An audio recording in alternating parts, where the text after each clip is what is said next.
Bien, dándote lata, ya sabes. Con mucho gusto, hagamos este ejercicio, creo que siempre salen cosas buenas. Sí, Perfecto. exacto, coincido.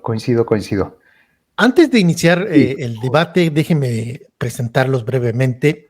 sí. Sergio Negrete es doctor en economía, tiene una maestría en economía internacional por la Universidad de Essex, me imagino que es en Inglaterra, si no me equivoco. También es licenciado en economía y también tiene una licenciatura en ciencias de la comunicación. Es columnista de El Financiero. Eddie Small es el gurú de la moda, influencer, empresario, consultor, estudió comunicación y mercadotecnia en la Universidad de Nuevo Mundo y creo que no debo decir que Eddie Small apoya a la 4T y que Sergio Negrete no es fan de la 4T. Habíamos acordado debatir sobre temas de materia económica, pero quiero poner dos temas antes de ir con el tema económico. ¿Qué hizo mal la oposición? Y quiero presentarles este breve audio y a partir de ahí podemos debatir sobre este tema de la derrota de la oposición. Aquí brevemente 30 segundos es el señor Aguilar Camín. Escuchemos. Carlos, ni siquiera el hecho de que la población no entienda lo que va a pasar no quiere decir que nuestro diagnóstico sea falso. No. Nuestro diagnóstico es correcto. La población lo puede o no entender lo que va a pasar. Lo que va a pasar es una autocracia legal y una dictadura. Digo autocracia legal para distinguirlo del PRI, porque el PRI no tenía la legalidad para actuar como una dictadura y tenía siempre una reserva de pudor y de cuidado de las formas. Por cierto, lo mismo que Porfirio Díaz. Estos no. Carlos. Pregunto, Sergio Negrete, ¿no entendieron los mexicanos lo que estaba en juego en esta pasada elección? A ver, yo sería muy específico con las palabras de Aguilar Camín. No se entendía que una elección que diera la victoria a Morena, en este caso a Claudia Sheinbaum, implicaría una regresión autoritaria. Y de hecho, pues si lo ves, así está ocurriendo. O sea, en ese sentido, deja acotar las palabras de Aguilar Camín, porque la generalización es peligrosa. Si el pueblo no entiende, y ahí hay una pretensión elitista de un escritor, un Aguilar Camín, con su estatura, que por cierto me parece también un gran escritor, parece implicar que él sabe más que el pueblo. No, él está hablando de algo muy específico, de que la consecuencia que la gente no veía, ahí sí, en concreto era una regresión autoritaria. Y de hecho lo estamos viviendo. Entonces, bueno, pues francamente tuvo razón. ¿Qué hizo mal la oposición? Ay, mira, ahora sí que digo, no quiero convertirme en vocero de la oposición, por más que sea parte de la oposición, pero con mucho gusto. O sea, no quiero rehuir la pregunta tampoco. Una de las cosas que no hizo fue convencer, por ejemplo, que los programas sociales iban a continuar sin tocarse bajo cualquier gobierno, aunque estuvieran a nivel constitucional.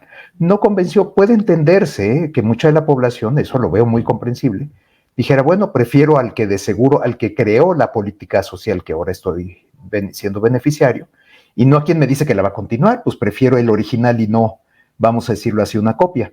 Entonces, digo, por ejemplo, es una de esas cosas, es uno de los elementos, que debió haber hecho mejor la oposición, no se hizo, y yo creo que fue una de las cuestiones decisivas, pues, en el voto por Morena, y no en este caso, por Xochitl Gálvez.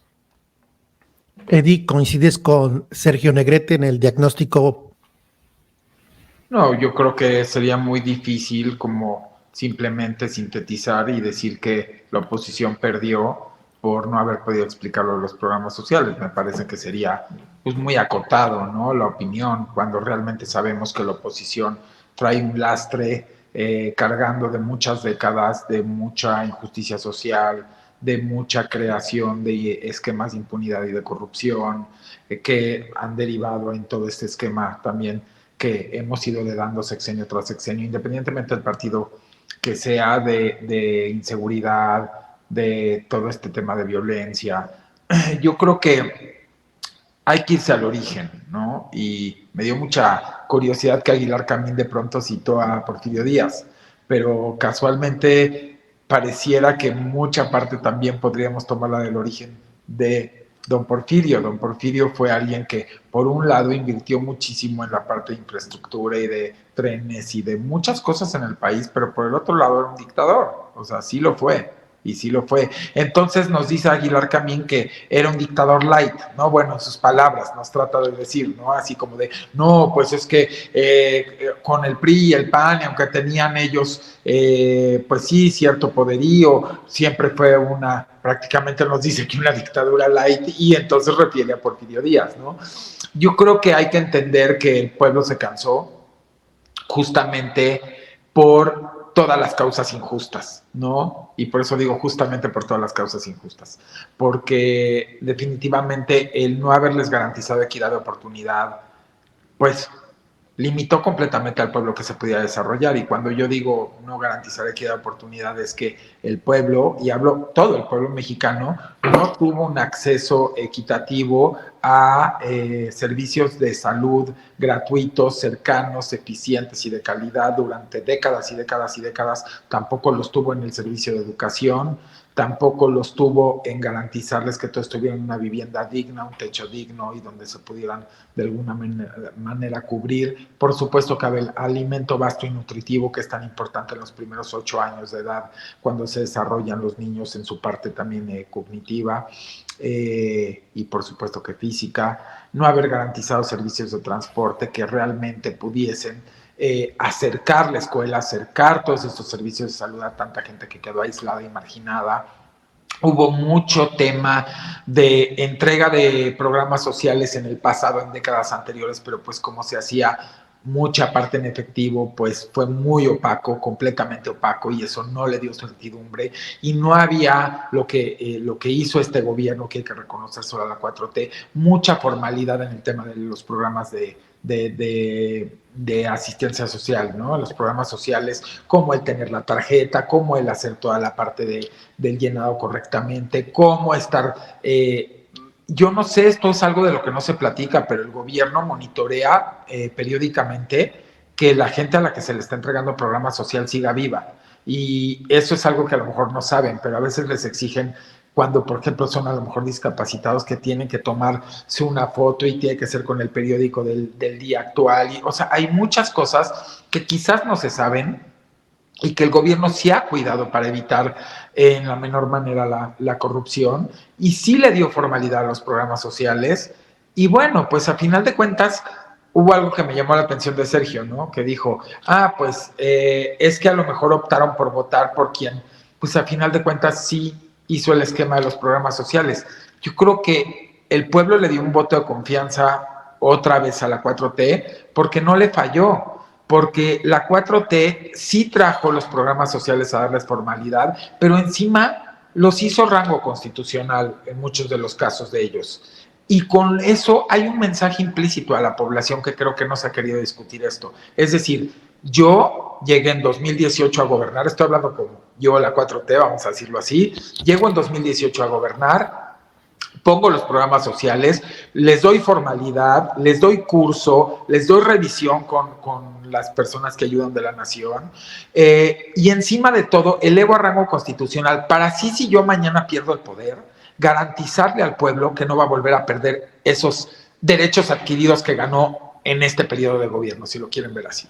Entonces, a mí me parece que verdaderamente ha habido, en muchos temas que ya entraremos, para yo no alargarme, certidumbre con la 4T, que ha sido congruente la 4T y que realmente sí ha sido un gobierno que su misión y visión ha sido bienestar colectivo, y que en miles de aristas que podríamos discutir, o cientos de aristas, podríamos ir desmenuzando el por qué sí se cumplió el programa de tener bienestar colectivo, y que falta mucho más, porque pues Roma no se hizo en un día y hay que seguir construyendo mucho de lo que se destruyó en décadas pasadas, y también hay que reconocer que en décadas pasadas hubo ciertas cosas que se hicieron correctamente y que esas se están potenciando, porque si todo se hubiese hecho incorrecto, que esa es la diferencia, es lo que yo de alguna manera me gusta y me agrada de la 4T, que no es destruir todo por destruir, no, es corregir lo que está equivocado, ver cómo le damos curso a lo que no estuvo bien todas estas décadas,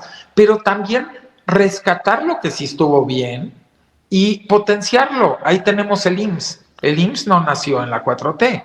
El IMSS nace justamente en esas décadas de las que estamos hablando, y podría decir varios, no me estoy poniendo uno, y vean cómo el presidente se ha dedicado a potenciarlo, al grado de que se dio cuenta que el INSABI no, y decidió hacer el IMSS Bienestar con la bandera del IMSS, como dándole su lugar al IMSS. Entonces, ya no me extiendo, pero por eso quise decir que no podemos sintetizar que la oposición perdió por una sola razón. Es un cúmulo de cosas desde la candidata.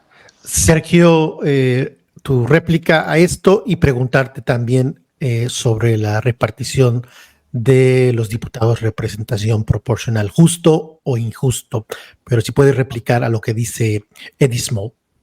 No, sí, con muchísimo gusto. Yo digo, es que genuinamente, no sé si estamos hablando de dos países distintos. Las cifras que tenemos, y digo tenemos porque son las únicas cifras que hay, no hay otros datos, por más que otros quieran inventarlos, y no hablo de Eddie, por supuesto. Estoy hablando del presidente. 30 millones de personas perdieron el acceso al sistema de salud, a la salud pública. Así lo manifestaron al INEGI. Esa es la encuesta nacional de ingreso o gasto de los hogares, que tenemos la fecha más reciente, que es de 2022, y es lo que manifiestan. Eran 20 millones sin salud, pasaron a 50 millones, y recuerdo ahorita las cifras gruesas. Entonces, esa gente sin medicamentos, o sea, pretender que ahora la salud es mejor que en 2018, es una burla para esa gente. Y no estoy diciendo que Eddie se burle, estoy diciendo que el presidente se burla. Que se atreva alguien a decir que tenemos un mejor sistema de salud, el decir que se estableció el INSABI, es muy bueno que Eddie destaque. Se crea el INSABI de la nada, luego se destruye, luego que el IMSS Bienestar, y en el Inter sigue sin haber medicamentos, sigue sin haber ese acceso a la salud. Entonces ahí tenemos un problema gravísimo. Esta gente recibe sus 6,000 pesos bimestrales, que están muy bien, y eso les pesó más, le dio más importancia que ya no tener acceso a la salud. Eso, la escuela, pues se quitan las escuelas de tiempo completo, las estancias infantiles se cancelan. Se cancelan muchas cuestiones sociales, están los pobres mucho peor en otros aspectos, pero le dieron más importancia a los 6,000 pesos. Ahí hay una valoración que el presidente supo hacer muy acertadamente en una de sus mañaneras. Lo dijo, es una estrategia política. Estoy comprando el apoyo de la gente al proyecto de la transformación. Así lo dijo, con todas esas palabras. Y lo consiguió. A ver, es un éxito político extraordinario. Tú le quitas a la gente muchísimas cosas, le das otras, y le das lo que la gente valoró más. Hay que reconocer ese genio político de López Obrador, que bueno, aparte ha sido validado en las urnas, no necesita mi reconocimiento personal ni el de nadie, francamente hablando. Ahí están los millones de votos. Y bueno, pues, pero no podemos argumentar que la educación está mejor, que la salud está mejor, que las medicinas están mejor, que el crecimiento económico está mejor. No. Y digo, vamos a tener muchos chalcos en el futuro. Ahí están esos días inundados, sin nadie que los voltee a ver. Ya no hay Fonden, porque ya no hay fideicomisos, porque se les iba a dar el dinero directamente. Ahí está Acapulco, ahí está Otis, ahí están todos estos desastres.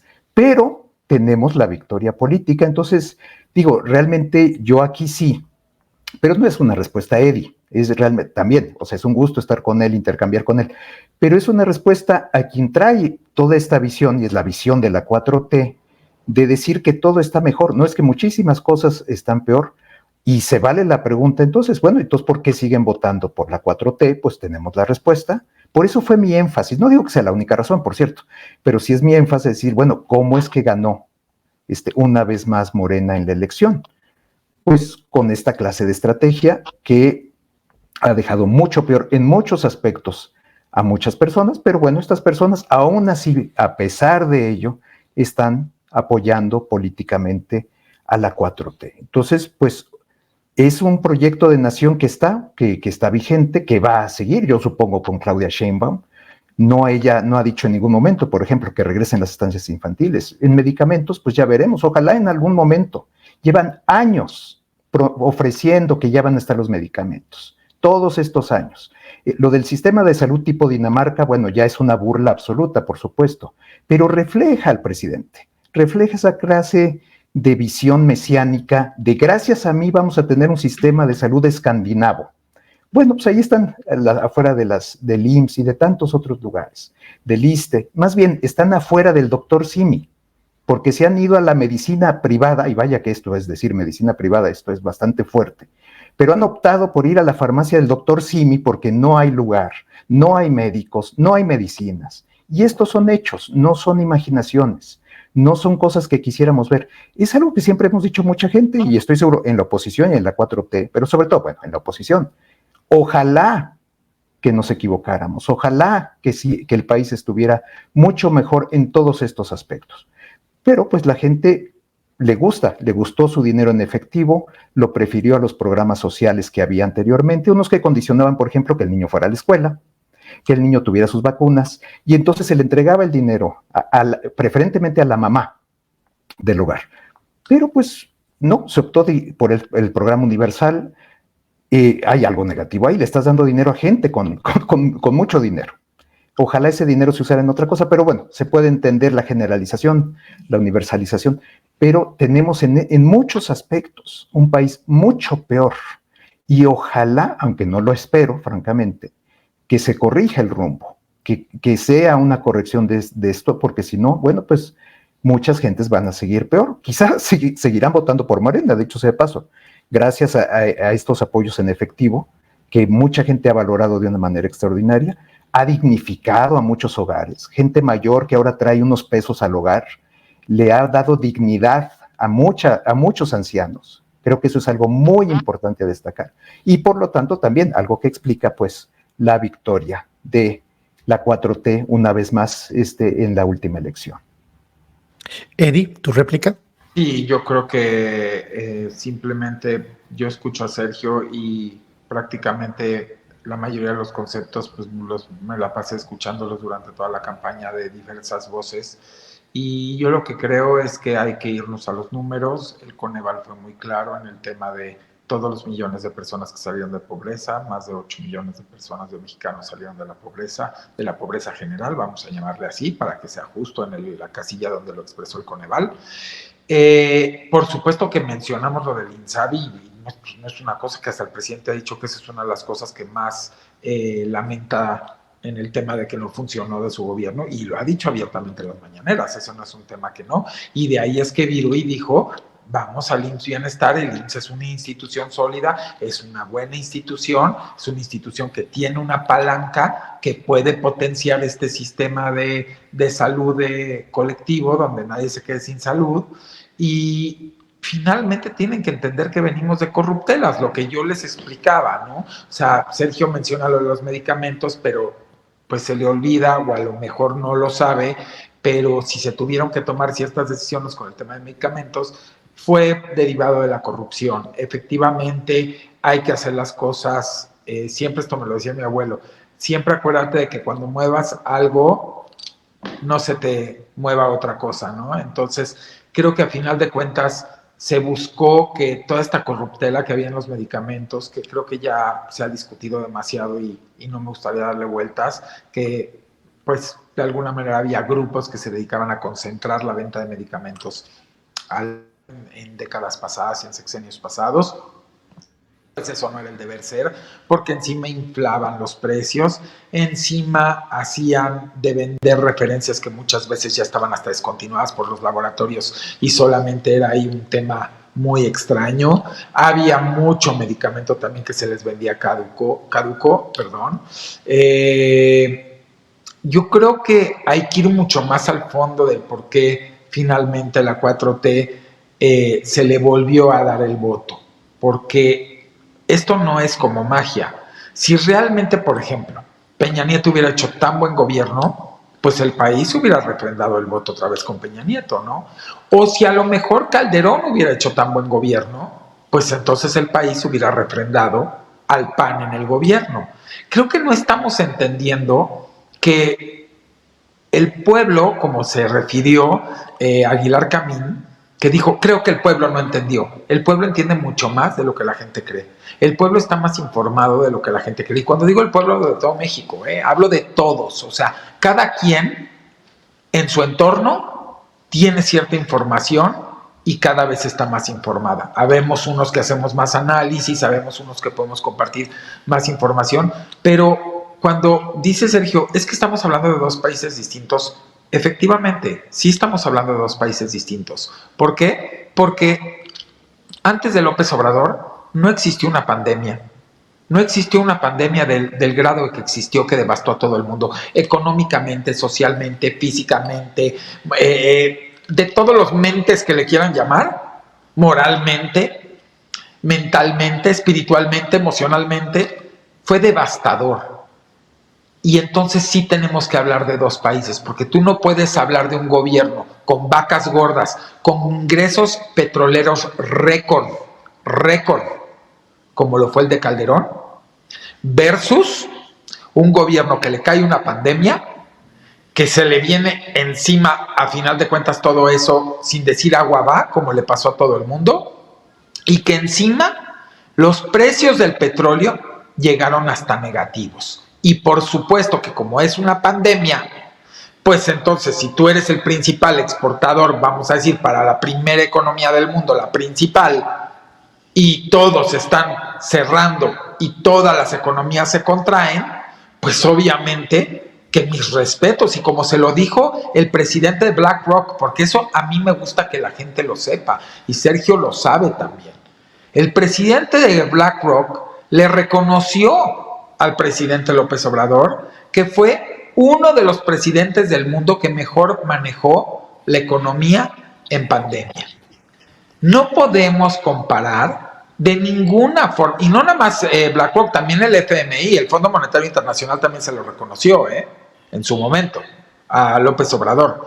No podemos dejar de reconocer que en este sexenio se ha manejado inversión extranjera directa récord, que el Banco de México tiene reservas récord, que hemos tenido, vamos a decir que una paridad bastante decente, ¿no? O sea, el peso pues ha tenido sus ups and downs, arribas y abajos, pero hemos tenido un muy buen, podríamos decir, resultado, porque tampoco conviene que esté tan abajo, o sea, creo que hay que tenerlo bien en su justa medianía para entender que no se te va de un lado y no se te va del otro. Luego, toda la cantidad de infraestructura, de toda la inversión pública que se hizo, que es tremebunda y que vamos a ver en los próximos años cómo nos va a ayudar el transísmico, toda la parte de ese corredor interoceánico, que es una cosa fabulosa y que cuando detone va a ser fabuloso y que ya está en vías de detonar porque le falta nada y justo viene de acorde al nearshoring, como finalmente también los programas sociales, cómo a final de cuentas ahora sí le llegó el dinero a quien le tenía que llegar y no a otras personas, cómo eso incrementó una derrama muy interesante, cómo también los bancos es el sexenio que más utilidades han ganado de todos los sexenios. O sea, de todos los sexenios, este es el que los bancos, o sea, los bancos privados han ganado más dinero. Entonces, todos los mitos que le quisieron poner a López Obrador de que iba a expropiar, de que los bancos, de que no iba a tener dinero, de que iba a ser un dictador, de que iba a ser un socialista, la verdad es que no es cierto. Yo podría decir que vivimos este sexenio en un gobierno mucho más de centro. Así yo lo sentí, fue mucho más de centro y de centro obviamente enfocado siempre al bienestar social, donde le quedó muy claro a este gobierno y se lo reconozco y mucha gente, hoy estuve por ejemplo en una junta de gente de justamente el medio financiero y me empezaron a preguntar, ¿no? Y yo les dije, oye, pues, es una ecuación muy buena para el caso de que todavía le tocó una pandemia. Haber agarrado y haber dicho, tengo que generar palanca con todos estos grandes que generan empleos, que generan dinero y que finalmente hacen que se vuelva una economía de escala, para de esa manera obtener recursos suficientes para poder generar esa palanca hacia el programa que traigo de bienestar social. Entonces se volvió vamos a decir, un arcoíris perfecto, porque yo no le podría llamar tormenta perfecta. Trabajaste con los empresarios, pero trabajaste con los bancos, pero trabajaste con el sistema financiero, pero trabajaste también con todos los entornos de la sociedad para darles mayor bienestar, y se generó todo esto que yo puedo citar y tengo por escrito de varios compañeros de Sergio que escribieron cuando estábamos en la pandemia que el país no iba a tener más que 0% crecimiento o hasta negativo, que definitivamente terminando este sexenio después de lo de la pandemia no íbamos a tener nada de crecimiento, ni 0.1, o sea, nada. Lo cual, pues todos sabemos que ya no se va a cumplir. El país sí habrá crecido, por supuesto que no lo que hubiéramos deseado que hubiera sido 3% si no hubiera caído la pandemia, pero se entiende, vimos todas las economías, la deuda está bien manejada, la deuda está responsable, estamos al 47% del PIB, 48%, y aunque llegara al 50% no pasaría absolutamente nada, mientras que Estados Unidos trae una deuda de más del 120% del PIB, y ni les digo Japón, y ni les digo Canadá. Entonces, hay que estar conscientes que fueron muy buenos administradores de las finanzas públicas y que sí hicieron una muy buena administración y que no se vale nada más hablar de un lado y no ver todo el panorama en una balanza. A ver, yo nunca había visto que avanzara tanto la balanza comercial y menos con una pandemia. Hoy tenemos una balanza comercial mucho más sana de como nos las dejó Peña Nieto. Veámosla, analicémosla, si quieren abran los números. Sergio. De abrir los números, Eli. Empiezo con algunos, porque de veras, el problema no es lo que dices, es que estás repitiendo lo que dice López Obrador. ¿No? Y López Obrador miente. Miente, no sé si a propósito o porque está mal informado. Yo creo que, francamente, sus asesores, porque claro, el presidente no va a estar sacando números por sí mismo. Pero a ver, inversión extranjera directa. Se cansa de decir y de mentir que la inversión extranjera directa es histórica, que nunca se había recibido tanta inversión extranjera directa. No es cierto. Los números dicen otra cosa. Entonces, ¿tu periódico miente porque te saco ahorita la portada, donde lo dice. El Financiero en portada lo sacó la semana pasada. Lo tengo, No. Tu periódico miente, donde tú escribes miente. Yo tengo al Banco de México. Disculpa. A ver, te estoy preguntando, tú escribes en un periódico que se supone que tú escribes en ese periódico porque tiene finalmente una seriedad, ¿no? Y tiene un rigor, a final de cuentas, periodístico. Entonces, ¿por qué? O sea, ¿qué me estás tratando de decir? Que el Financiero pone en su página principal inversión extranjera directa, récord histórico. Porque sí, lo dijo López Obrador, están reproduciendo lo que dijo López Obrador. Tu periódico es Financiero, por algo, es Financiero Bloomberg, o sea, no estamos hablando de que se saque los números, quién sabe de dónde. No, yo lo saco de Banco de México y encantado te lo digo, si el Financiero puso ese encabezado, ¿sí? Ese encabezado está equivocado. Así, te lo digo, y sí, sigo escribiendo en ese periódico, no porque se equivoquen en una cabeza de nota, quizá adjudicada a la Secretaría de Economía, porque tienes que ver la fuente. Los periodistas, y yo lo he sido, nos vamos a las fuentes. En ese momento la fuente es la Secretaría de Economía que dice en un boletín de prensa X, lo que tú quieras. Se reproduce. Ciertamente yo podría estar contigo que quizá el reportero en ese momento debería ser un poquito más cuidadoso y checar las cifras históricas, hacer los cálculos en términos reales, quitando la inflación del dólar y de todo esto. Encantado, gracias. Es que se tiene que hacer, como le llamamos, a números reales, ¿no? Porque si no, entonces no cuenta. No, todo cuenta, pero hay que hacerlo bien. Entonces, efectivamente, si lo que dice el Financiero es reproducir el boletín de la Secretaría de Economía, pues mira. Pero si lo estás leyendo, aquí está Financiero, máximo histórico, te lo están poniendo en pantalla. ¿Eso es lo que te refieres, Teddy? ¿A esto te refieres? Sí, y si vieran el impreso, porque esto lo estás extrayendo finalmente digital, y si vieran el impreso, era pues prácticamente portada. Eddie, yo te mando encantado si tú me das tu dirección, la que sea, la que corresponde a tu oficina, a tu casa, o que me la pase Julio, yo te lo mando. Espera, ahí está. Yo no lo puedo proyectar, pero aquí lo puede ver la gente. Yo te mando este libro, lo acabo de publicar. Platícanos de la inversión extranjera directa tomando en cuenta la pandemia si no es histórica. Porque tienes que tomar en cuenta la pandemia, ¿eh? Tú no puedes entonces, comparar peras con peras y manzanas con manzanas. No puedes comparar que el país y el mundo se detuvo 2 años. Sí es importante, ¿eh? Ojo, para que no me la vayan a voltear porque yo no soy de chirrión con el palito. A mí me tienen que comparar, como a toda la ciudadanía, peras con peras y manzanas con manzanas. Si tú me vas a decir, yo te estoy comparando toda la inversión extranjera directa de todo el sexenio contra el sexenio de X, you name it, el que tú quieras nombrar, y no le restas los 2 años, te estás equivocando. A ver, Sergio. Mira, entonces, por la pandemia vamos a escudarnos en absolutamente todo. No es escudar. A ver, ¿qué inversión dar... extranjera? A ver, Sergio, y creo que eres una persona brillante. ¿Qué persona en su sano juicio, honestamente, economista o no economista, podría pensar que va a haber niveles de inversión extranjera directa 2 años que se detiene el mundo? Cuando todo el mundo cerró las carteras, cerraron las fábricas, cerró absolutamente todo, el petróleo llegó a negativos, si no el petróleo no hubiera llegado a negativos. ¿Cuándo tú ves que el petróleo a negativos? Tuvimos el petróleo en negativos. Sergio, por amor de Dios, y creo que es por eso son buenos los debates, tenemos que aprender a contextualizar. Estás hablando de un economista con un empresario. Yo no le puedo exigir a las empresas que asesoro que si cierran la cortina 2 años, vendan la misma cantidad de dinero que si la tuvieron abierta, mano. Eddie, ahorita ya me has admitido, implícitamente te lo admito, pero ya lo admitiste, que la cifra de máximo histórico ya no es cierta. Sí es un máximo histórico porque también tienes que ver que lo reportan. No, espérame, sí tengo respuesta para ti. ¿Tú ya viste lo que recaudó en el trimestre? ¿Ya lo revisaste? Dime qué trimestre. No, a ver. Inversión extranjera no es recaudación. Ojo, la inversión extranjera directa, que ahí está por el Financiero que la sacó la semana pasada, hablaba de un trimestre en ese caso. Lean la nota, sáquenla.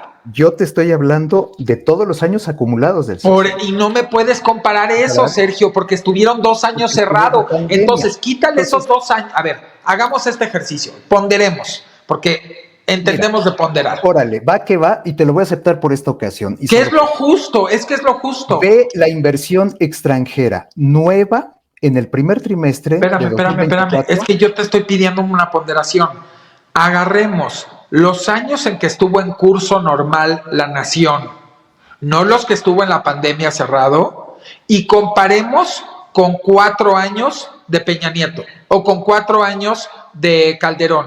Pero habría que hacer la ponderación correcta. Y entonces te vas a dar cuenta que en tiempo récord, quitando esos 2 años que en ningún lado del mundo había inversión extranjera directa porque no se puede, o sea, no hay manera.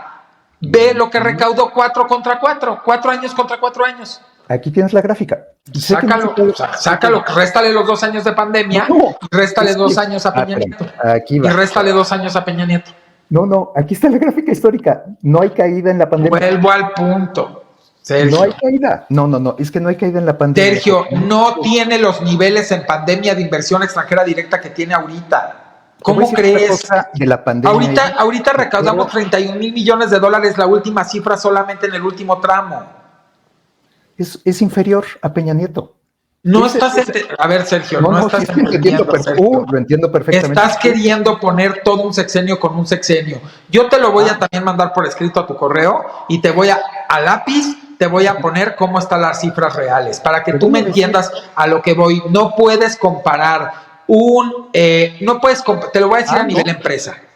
No puedes comparar las cifras de una empresa que operó 6 años completamente abierta a toda normalidad y a todo vapor con una empresa que operó 4 años buscando una normalidad, buscando retomar el todo vapor y con 2 años detenida y cerrada.